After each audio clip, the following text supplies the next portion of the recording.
Le sort de Corée, une leçon intemporelle sur l'ambition démesurée. Bienvenue à tous sur notre chaîne. Aujourd'hui, nous plongeons dans une histoire intrigante de rébellion et de conséquences, celle de Corée, un chef israélite dont l'ambition démesurée l'a mené à sa perte. Contrairement à ceux qui ont cherché la volonté divine, Corée a défié l'autorité de Moïse et Aaron, mettant en péril sa propre position et celle de ses partisans. Dans cette étude, nous explorerons les motivations et les erreurs de Corée, ainsi que les leçons profondes que nous pouvons en tirer sur la recherche de la volonté de Dieu dans nos vies. Certains personnages historiques seraient restés dans l'anonymat s'ils n'avaient pas tenté d'embrasser plus qu'ils ne pouvaient. En ne se contentant pas de ce qu'ils avaient et en essayant de s'emparer de plus qu'il ne leur revenait, ils ont tout perdu. Telle est l'expérience de Corée, un chef israélite.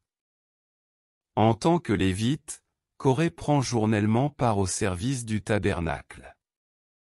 Peu après la grande révolte des Israélites contre Dieu, il fomente sa propre rébellion. Il recrute un groupe de mécontents, puis affronte Moïse et Aaron. La liste de leurs doléances se résume en 3 points. 1. Vous n'êtes pas meilleurs que les autres. 2. Chacun en Israël a été choisi par le Seigneur. 3. Nous ne sommes pas obligés de vous obéir. Les 2 premiers points sont vrais, mais ils les déforment pour en tirer une conclusion erronée.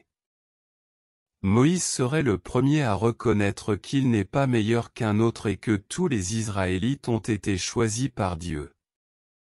Mais l'application que Corée fait de ces vérités est fausse, puisque les Israélites n'ont pas tous été choisis pour conduire le peuple. La revendication de Corée, bien que déguisée, est claire: j'ai autant que Moïse le droit de diriger.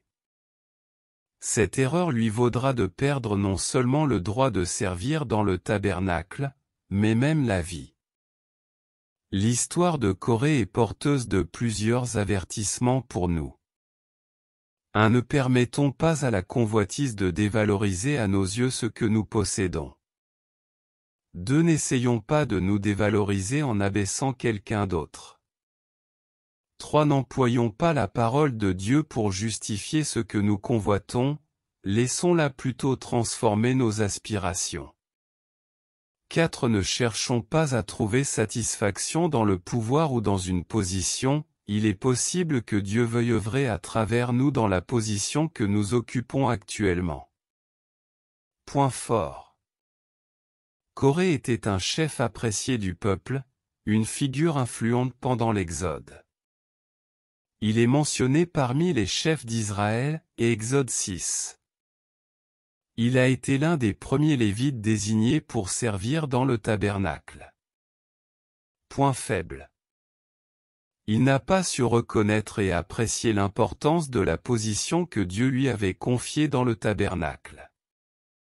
Il ne s'est pas rendu compte qu'il s'attaquait à quelqu'un de plus grand que Moïse. Il a permis à la convoitise d'obscurcir son bon sens. Leçon à retenir. Il est parfois difficile de distinguer entre un objectif et un objet de convoitise. À être mécontents de ce que nous avons, nous courons le risque de perdre ce que nous possédons sans rien gagner de meilleur. Appliquons-nous à découvrir l'intention particulière de Dieu pour nous, au lieu de vouloir jouer le rôle d'un autre. Cette histoire s'est déroulée en Égypte, péninsule du Sinaï. Et voilà.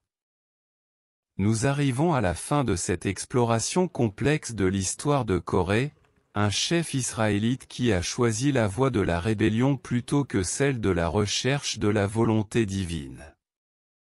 Son ambition démesurée l'a conduit à sa perte, rappelant ainsi l'importance cruciale de rester aligné avec les desseins de Dieu.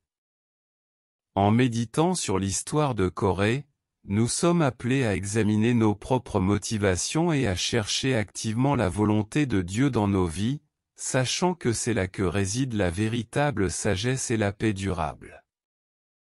Merci de vous être joint à nous pour cette réflexion, et n'oubliez pas de vous abonner pour plus de contenus inspirants sur notre chaîne. À la prochaine fois, que la quête de la volonté de Dieu guide chacun de nos pas vers la lumière de la vérité.